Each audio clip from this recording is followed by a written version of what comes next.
এই এখন বৃষ্টিটা একটু থেমেছে, এবার আমি বাড়ির দিকে রওনা দিচ্ছি। চলো কখন গিয়ে পৌঁছাবো। ইচ্ছে ছিল এখান থেকে একটু বাপের বাড়ি যাব, বাপের বাড়ি হয়ে দাদাকে একটু দেখে তারপরে আবার ফিরে আসবো বাড়িতে। কিন্তু কী করব, বৃষ্টি এখন দেখা যাক যাওয়া যায় কি না। তো বৃষ্টিটা একটু থেমেছে, বেরিয়ে পড়েছি। আমার ছাত্র একটা অটো নিয়ে আসছে, এখন দেখা যাক।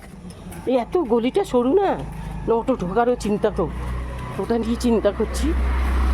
চলো দেখি কি হয়, কোথায় যাই। হ্যাঁ চলো বন্ধুরা, আজকে ব্লগটা এখান থেকে শুরু করছি। এখন বাজে রাত 8:30। চলো দেখো, আমার ছাত্র অটো নিয়ে চলে এসেছে। আমি অটো ড্রাইভারকে বললাম যে দেখো তুমি এই বৃষ্টির মধ্যে অটো নিয়ে চলে এসেছো। ও কি বলে জানো, ও বলে আমাদের গ্রামকে তুমি পুরো শিক্ষিত করে দিয়েছো, তোমার জন্য আমি এইটুকুনটা করতে পারবো না? বৃষ্টি তো তাই কি হয়েছে, চলো ওঠো। শুনে আমার এত ভালো লাগলো যে কি বলবো, আমি তোমাদের বোঝাতে পারবো না যে আমার কতটা খুশি লেগেছে কথাটা শুনে। পয়সাই জীবনে সব না বন্ধুরা, জীবনে এমন অনেক কিছু থাকে যা আমাদের করা কর্তব্য। আর সেই জন্যই দেখো আমাদের সমাজ কি সুন্দর গড়ে উঠেছে, ছেলে মেয়েগুলো সব কত সুন্দর সুন্দর চাকরি করছে, আর ভবিষ্যৎ প্রজন্ম সব উঠে দাঁড়িয়ে যাবে, তাই না বলো? দুপাশে ঘর বাড়িগুলো সব পেছনে ছুটছে আর আমরা সামনাতে ছুটে চলেছি।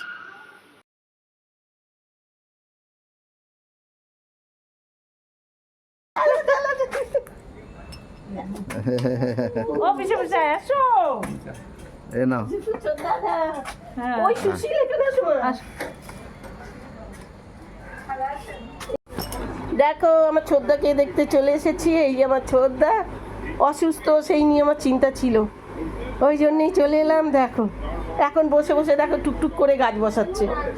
হ্যাঁ হ্যাঁ, চলো মিষ্টিটা এই যে ইয়েকে দাও। হ্যাঁ মিষ্টিটা দিয়ে এসো দাদাজি, হরলিক্স খাবি? হ্যাঁ তোর জন্যে। আর এই যে গুলো গুলো খাবি, তাই শক্তি বানাতে হবে। বাচ্চাদের খাওয়া না বাচ্চাদের নাই, এখন তো বয়সে আমরা বাচ্চাদের খাবারটাই খাবো।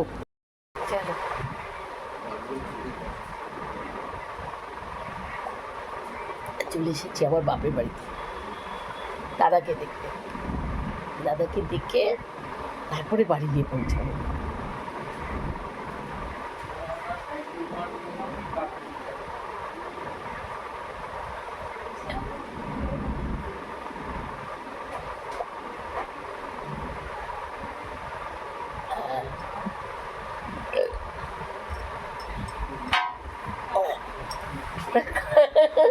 গাছের দুম করে উঠেছি। চলো এখানে চলে এসেছি, এবার যাব আমাদের বাড়িতে। এখান থেকে এবার বাড়ি গেলেই শুরু হবে বাড়ির পিছনে।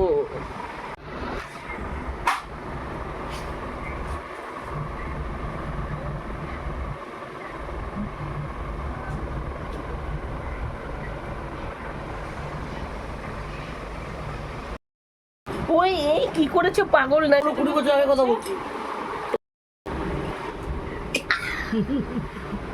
দেখো কি মজা, কেন ছুটি করছিলাম আসার জন্য। আচ্ছা ওটা দেখে নিয়েছি ইয়ে থেকে যে আমরা আসছি যে। না আমি কালকে রাত্রেবেলা যে আমাকে পুচকি বললো, আমি তো এই কথা লিখলে না কিছু, আমি কি করে বুঝবো? হ্যাঁ লেখুনি তো কিছু। আমি পুচকি আমাকে বললো, আমি আমার হাত থেকে মোবাইল ফেসবুক সব দূরে রয়েছে, আমি একটু অন্য কাজে ব্যস্ত রয়েছি তো। পুচকা দুটো কোথায়? ওই যে পড়তে গেছে, দুজন দুই দিকে। আচ্ছা পড়তে গেছে।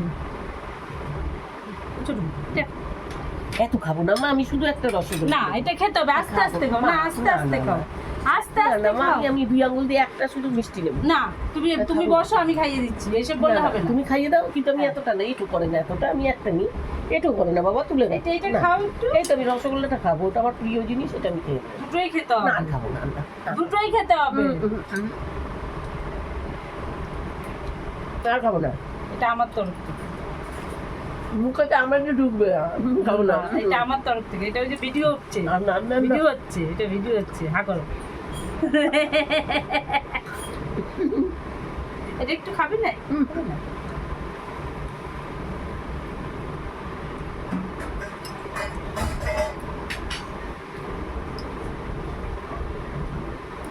আগে আমি যখন এখানে ছিলাম আমি সবাইকে বলে থাকবি আমি যখন মরে যাব তুমি মরার সময় কিছু দিতে হয় না, সবাই নিয়ে আসে মিষ্টি টিষ্টি, আমার জন্য রসগোল্লাই নিয়ে আসবে, কারণ আমি রসগোল্লা এত পছন্দ করি। রসগোল্লা আমিও পছন্দ করি, খাওয়া কমিয়ে দিয়েছি, গাড়ি চালাই তো পেট বেড়ে যাচ্ছে, তাতে রসগোল্লা খাওয়া কমিয়ে দিয়েছি। এবার ব্যাঙ্গালোরে যাওয়ার পরে মিষ্টি শব্দটাই ভুলে গেছি, ভয় লাগে খেতে, মানে ইচ্ছেটা নষ্ট হয়ে গেছে। বয়স হচ্ছে তো মিষ্টি মিষ্টি কমে যায়, রোগের বৃদ্ধি আমার খেতে দিয়েই খেয়েছে।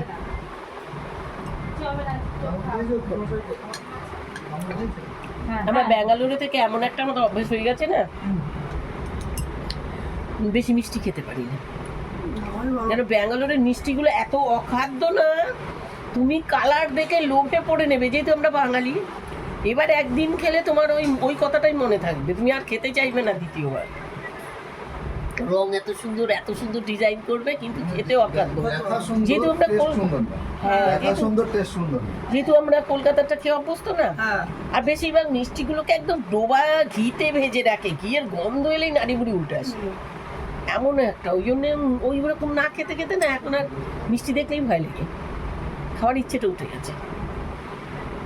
চলো এবার বাড়ির দিকে রওনা দেবো, তার আগে একবার দিদি বাড়িটা ঘুরে নেব। হ্যাঁ চলো, নমস্কার, আসছি। দেখো ঢুকে গেলাম আমাদের বিল্ডিং এর এরিয়াতে। আমি দিদির বাড়ি গিয়েছিলাম, তোমাদের আর ভিডিওতে দেখাইনি, আসলে অনেক রাত হয়ে যাচ্ছিল না বৃষ্টির মধ্যে, তাই আর ভিডিওটা তাড়াহুড়ো করে আমি তুলতে পারিনি। যাই হোক, দিদি রান্না করেছিল মাছের তেল বেগুন, আর মাছের তেল বেগুন শুনে তো আমি লোভ সামলাতে পারলাম না, আমি খেতে বসে গিয়েছি।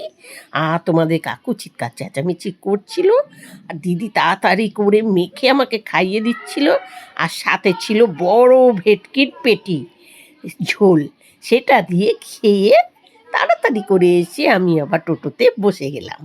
আমি আমার রাজ্যে চলে এসেছি, এই দেখো এটা আমার নিজের জায়গায় চলে এসেছি, নিজের জায়গায় চলে এসেছি। এই দেখো অলরেডি আমি আমার বাড়ির কাছাকাছি, মানে বলতে গেলে বাড়ির মধ্যেই ঢুকে গেলাম, আর একটু বাকি আছে। দেখো ঢুকছি, এটা হলো আমার থাকার জায়গা। এই জায়গাটা ছেড়ে আমি কোথায় ছিলাম, জায়গা ছেড়ে এই ডান দিকে, এইদিকে চলুন, ডান দিক বলছিল, এরপরে প্রথম বাঁ দিকটাই যাবেন। এই দেখো কোথায় আমি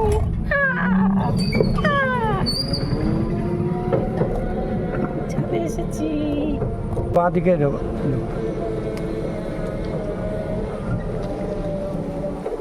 দেখতে পাচ্ছ কোথায় যাচ্ছি, কোথায় কোথায় কোথায়, সামনে গাড়িটা রয়েছে না, ওই গাড়ি অলরেডি এসে গেলাম, একটু বাকি। বাইক ওই সামনে সামনে সামনে, হ্যাঁ এখানে এসে গিয়েছি। আমাদেরকে ঘুরিয়ে ঘুরিয়ে দেখছি, ঘুরিয়ে দেখে না আমাদের বিল্ডিং এ বিয়ে। পয়সা দিতে হবে না। চলে এলাম, দেখো দেখো দেখো কোথায় আমার বাড়ি, দেখতে পাচ্ছ? দেখো ঘোরা শেষ, দেখো বাড়ি যাচ্ছি, এই হলো আমার বাড়ি। তো এবার আমি লিফটে উঠবো, এই দেখো লিফট দুটো রয়েছে, তুমি যেটাই খুশি ওঠো। চলো চলে এলাম,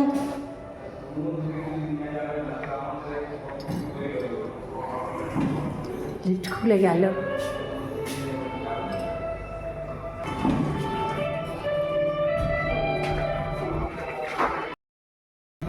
চলে এলাম, এই হলো আমার নিজের বাড়ি।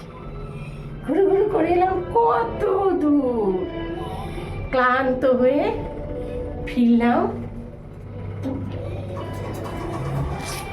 চলো দেখো, এগুলো আমার নিজের বাড়ি। চলো বন্ধুরা, আজকে ব্লগটা এখানেই রাখি। তোমাদের সাথে দেখা হবে আবার পরে ব্লগে। তত টাইম তোমরা ভালো থাকো, সুস্থ থাকো।